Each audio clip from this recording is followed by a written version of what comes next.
Chiquillos, chiquillas, esperando que se encuentren bien. Vamos a dar inicio a la primera clase bajo esta modalidad de educación a distancia, continuando con, en este caso, los contenidos y el avance curricular que estamos teniendo. Nosotros habíamos analizado anteriormente parte de las transformaciones estructurales de mediados del siglo XX, ya aquí en Chile, que correspondía en este caso a la explosión demográfica bajo los procesos de urbanización e industrialización. Hoy día vamos a continuar con las transformaciones estructurales, pero vamos a hablar en términos políticos e ideológicos, ¿ya? Por lo tanto, el objetivo de la clase hoy día es conocer en el marco de las transformaciones estructurales de la década del 60 una nueva estrategia, la revolución en libertad, ¿ya? Obviamente, todas estas transformaciones estuvieron influenciadas por el contexto internacional caracterizado por la disputa global de proyectos antagónicos, por una parte Estados Unidos y su capitalismo, y por otra parte la Unión Soviética y el socialismo. Por lo tanto, América Latina se va a convertir en un terreno de disputa para ambas potencias mundiales. Como ambas potencias tenían los ojos puestos en la disputa geopolítica a nivel internacional, es decir, cuál iba a ser la influencia de esas potencias en el resto del mundo, va a ser Estados Unidos, que tras la Segunda Guerra Mundial se va a elegir como potencia nuevamente y va a implementar una estrategia de acercamiento hacia los países de América Latina, con el objetivo de limitar la expansión del socialismo hacia nuestra región. Por lo tanto, América Latina va a ser integrada a la política y a la economía de Estados Unidos. ¿Ya? Es decir, que Estados Unidos va a apoyar las democracias occidentales, es decir, el liberalismo, y el modo capitalista de producción, es decir, la propia economía capitalista. ¿Cómo los va a apoyar? De estas dos formas. En primer lugar, en 1947, los países de América Latina y Estados Unidos van a firmar el Tratado Interamericano de Asistencia Recíproca, TIAR, que es un tratado político-militar, de ayuda militar, ¿ya? En donde las Fuerzas Armadas de nuestros países se van a hacer dependientes de la tecnología y la ciencia militar y la instrucción militar de Estados Unidos. Y por otra parte, en 1948, con la creación de la Organización de Estados Americanos, alianzas políticas entre los países, ¿ya? Esta defensa hemisférica de Estados Unidos, ¿ya?, hacia América Latina para evitar la expansión del comunismo, va a tener un quiebre rotundo en 1959 con la Revolución Cubana. Revolución Cubana que va a ser efectuada por la movilización de la población, y esto va a ser encabezada por Fidel Castro y los guerrilleros, pero legitimada por el conjunto de la ciudadanía para derrocar al dictador Batista y así iniciar un proceso de reconstrucción del Estado Nacional bajo la reforma agraria, nacionalización de bancos, pero avanzando hacia transformaciones socialistas. Por lo tanto, ya solamente Estados Unidos no va a tener que pelear con la Unión Soviética, sino también va a tener un país socialista en su patio trasero, en Cuba. ¿Cuál va a ser la influencia de Cuba para América Latina? ¿Ya? Cuba le va a decir a América Latina, por ejemplo, que es posible la toma del poder, que es posible el uso de la violencia política y la estrategia guerrillera o la insurrección de masas, pero sobre todo que es posible la revolución. Es decir, que la revolución para mejorar la vida de las personas no es solamente una teoría ni una idea, sino que es efectiva. Por eso Estados Unidos, con bastante miedo y temor, va a implementar un programa económico de ayuda a América Latina para salir del atraso y el subdesarrollo, para cercenar y limitar, y en este caso evitar la expansión del comunismo, ¿ya? Ese programa económico se va a llamar Alianza para el Progreso, que va a echarse a andar desde el año 61 en adelante. ¿Cuáles eran los objetivos de la Alianza para el Progreso? Primero, financiamiento para que los gobiernos de América Latina desarrollen políticas públicas en educación, vivienda, salud, etcétera, etcétera. Pero sobre todo la reforma agraria, ya que bajo la reforma agraria se pretendía sacar del subdesarrollo, del atraso y de la pobreza y del estancamiento a los países de América Latina, es decir, aumentar la producción en el campo.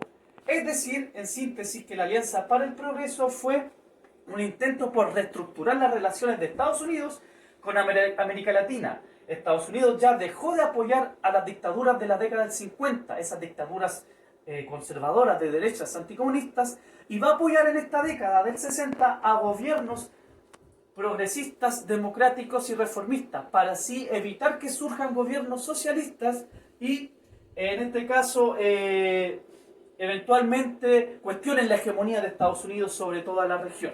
¿Ya?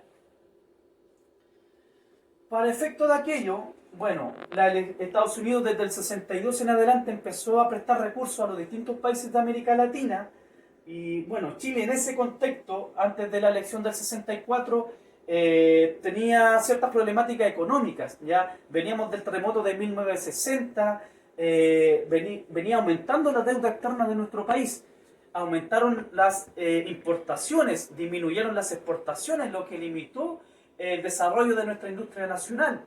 El Estado no tenía dinero para elevar los niveles de producción. Había analfabetismo, había marginalidad, había pobreza, surgen las poblaciones callampas.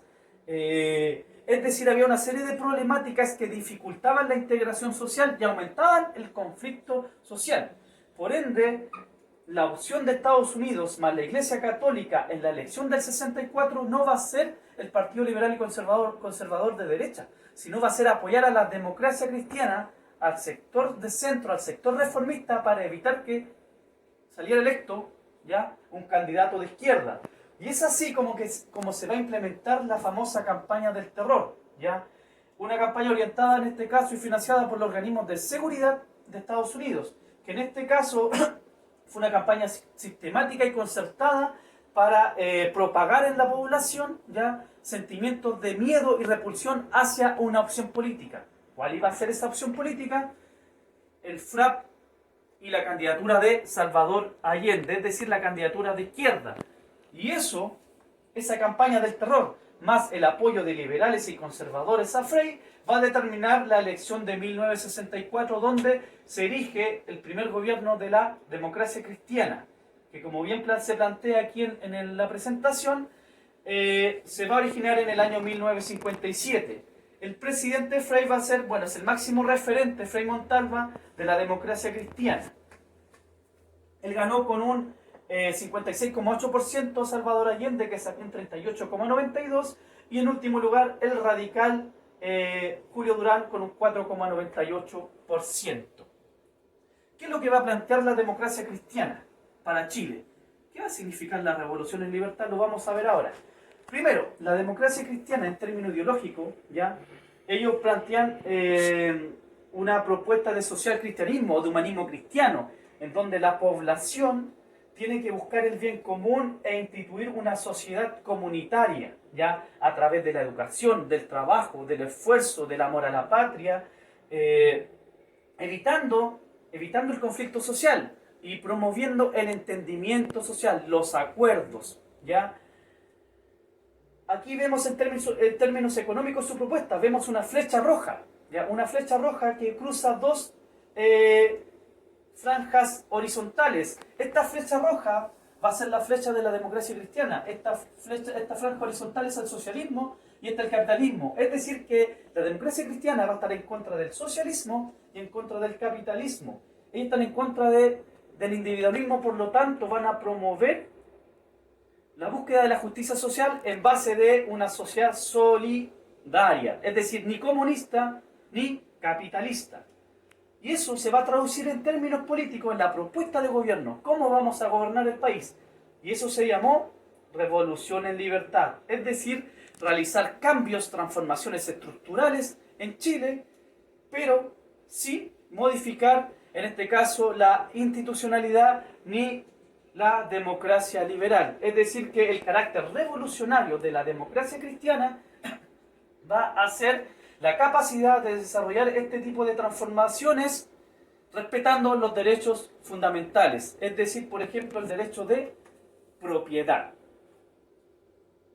Por ejemplo, aquí hay un afiche, una imagen de la campaña Partido Demócrata Cristiano. Si ven la C de cristiano aparece el símbolo de hoy el martillo. Esta imagen representa la propaganda que hacía, por ejemplo, la derecha, o esta tergiversación que se hacía de la democracia cristiana por no saber si era de izquierda o de derecha. Tenemos otra imagen parecida donde se le pregunta al presidente qué vía va a tomar, la izquierda o la derecha, ¿ya? También porque hasta ese momento solamente el conflicto se daba y se venía dando entre izquierdas versus derechas. Y esto es fundamental. Fidel Castro hizo una revolución socialista. La revolución en libertad de Eduardo Frei fue la siguiente. Si bien hay muchas diferencias, por una parte Fidel Castro con metralletas, tanques, y Frei con una urna con votos, vestido de civil, y Fidel Castro vestido de militar. Frei le dice a Fidel: ya ves, Fidel, que no necesité de armas para hacer una revolución en libertad. Esa es la esencia de la revolución en libertad. Transformaciones sin uso de la violencia política, transformaciones sin tomar el poder de forma violenta, sino a través de el respeto a las instituciones. Esta revolución en libertad se sustentaba a través de un programa político, una propuesta. ¿Qué cambio vamos a hacer en el país? Reforma agraria, dividir el campo, repartir las tierras y mejorar la producción, ya favoreciendo a 500.000 familias. Redistribución y tecnificación del campo. Promoción popular, que la gente comience a participar. Se crean las juntas de vecinos, se fortalecen los clubes deportivos, se crean los centros de madres, ¿ya? Chilenización del cobre, es decir, el Estado comienza a participar de la propiedad minera. El Estado se hace socio de los empresarios del cobre. Hay un proceso de chilenización para recaudar mayores ingresos. Y reforma educacional, aumentando la cobertura.